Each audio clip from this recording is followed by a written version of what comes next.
So Mel, obviously we want to talk to you about your new book, but I thought by way of introduction, perhaps we could go back a little bit deeper into your history, into your Sure. origin story, and talk about, Hollywood.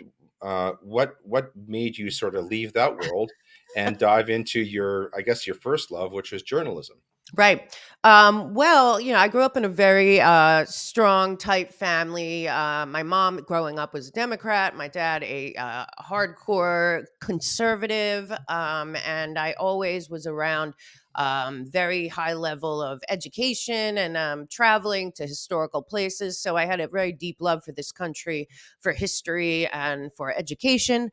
I eventually went to NYU for journalism, then returned and changed directions to film and kind of meshed them both together. Both things I love, which is the thing I love the most is research and uncovering things that don't really make sense and connecting dots on a global level of what has gone on in America.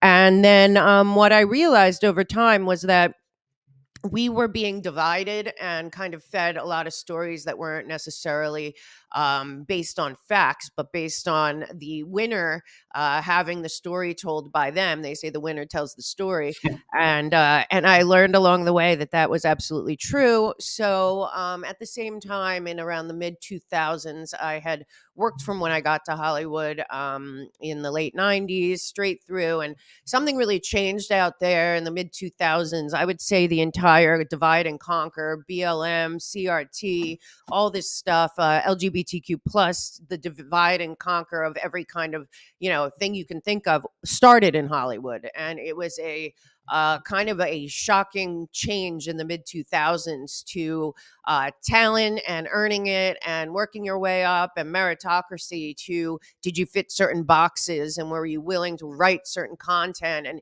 if you went in for a pitch at that point forward, it was like, well, can you put in this theme, or can you change this character's gender, or can you do this and that? And it just became very clear that Hollywood shifted a lot, especially as we went into the Obama years, to being more of a predictive programming propaganda machine that was pushing this country into the direction of globalism.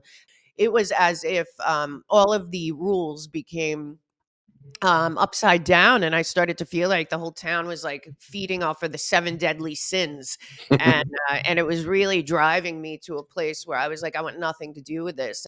And I started speaking out about it, and that's how my show came to be. I did a lot of other podcasts with friends, but then it just became so obvious because I was locked down in New York, and I remember the the impetus was I saw Cuomo come on stage with Bill Gates and Eric Schmidt, of formerly of Google, and announced that they were reimagining New York in the 2 weeks to stop the spread. And I said, people have to understand what's going on here. This is a repeat of the attempt to have a one world government at World War II kicking off, but now we have technology, technocracy, and the media in on it on a massive scale. So that's how I started my show.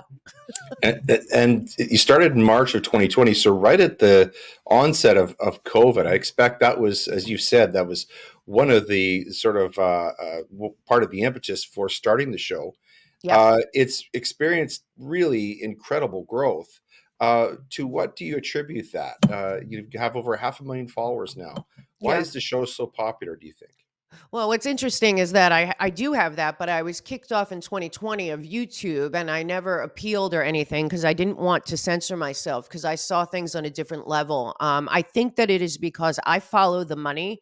I do something a little Hmm. different than a lot of other people. Early on, I was doing shows and with people that were speculating or had ideas, but I was like, there's a bigger picture here. It's a financial picture that is global, that is really hidden from the masses, starting obviously with the, I think, first coup against America, with the Federal Reserve being initiated Right. and then put Yeah. in 1912, 1913.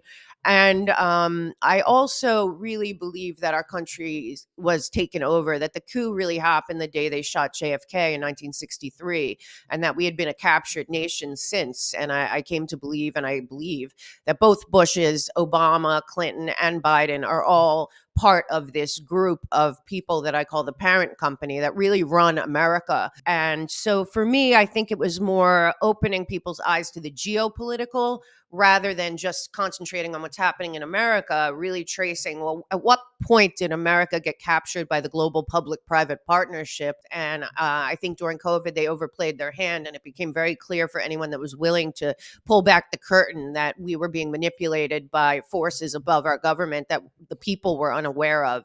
So I really try to keep it based on truth. I give a lot of receipts.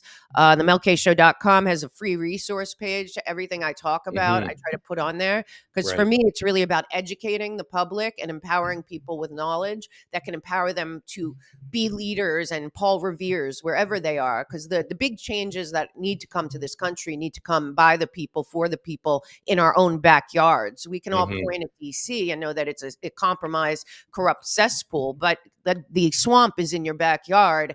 And I try to always empower people to do what they can where they are. Hmm. I think this is one of the reasons for the popularity of your show, and hopefully also for your book, is that really what you're doing is you're inviting people to join a growing movement of ordinary citizens who could do extraordinary things and sort of Yep. restore power to the people and away from the what Trump calls the deep state, the blob or whatever that is, Right. whatever seems to be dictating politics not only in your country but throughout the West. Right. And so this really becomes the focus of the book, isn't it? This is why Yeah. it's called Americans Anonymous. So perhaps talk a little bit about why you decided to write the book. Okay, well, like I guess 20 years ago, I experienced in Hollywood a lot of friends going through recovery, and I saw real miracles coming out of those rooms for whatever it was, for gambling, drugs, alcohol. But the original big book and the 12 steps in that book, I saw changed lives, like unbelievably, from down, depressed, near suicidal, to thriving and being leaders and accomplishing things and helping other people. There's just a great message in that entire program that was written in the 30s. So over the last 4 years, I've been all over the country. I speak at a lot of events, and so we made it our mission to like talk to the actual people.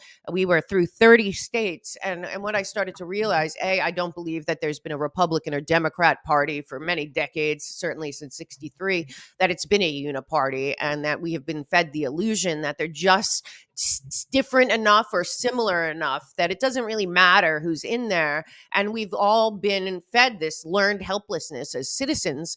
And as I was talking to people all over the country, people were skipping over the left and right, Republican and Democrat. They were just talking about our government being totally out of control, totally not working for the people, by the people, unconcerned with the consent of the governed, and frankly, turning our country into a police state and a surveillance state. So to me, I was seeing people that were just suffering, feeling like our country was at rock bottom and there was nothing they could do. And it was very rare that anyone brought up political parties or any of that. It was more a heartbreaking feeling that we had lost our country. So Hmm. to me, and it was across the board, races, religions, classes. I was getting the same feedback from almost everyone. A kind of sad understanding that we had lost the country and we might never get it back. And this had nothing to do with candidates.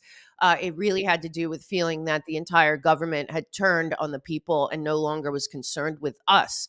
So, in my journey, I wanted to explain how that happened and that we have been systematically fed this disease, I feel, an addiction to conflict and chaos that is dividing us by race, religion, class, gender, whatever it is. It's a divide and conquer, death by a thousand cuts, long term strategy.